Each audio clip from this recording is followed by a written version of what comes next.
To delete your Wealthsimple account, follow these steps to ensure a smooth account closure. Log into your account. Access the Wealthsimple website or app and log in with your credentials. Review your account. Ensure that all your investments are managed and there are no outstanding transactions.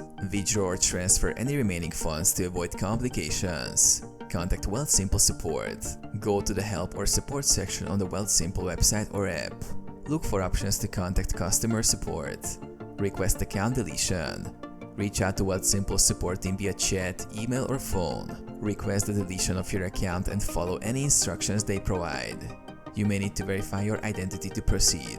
Confirm the deletion request. Wealthsimple may ask for confirmation to ensure that you want to permanently delete your account. Follow any additional steps or provide further information as requested.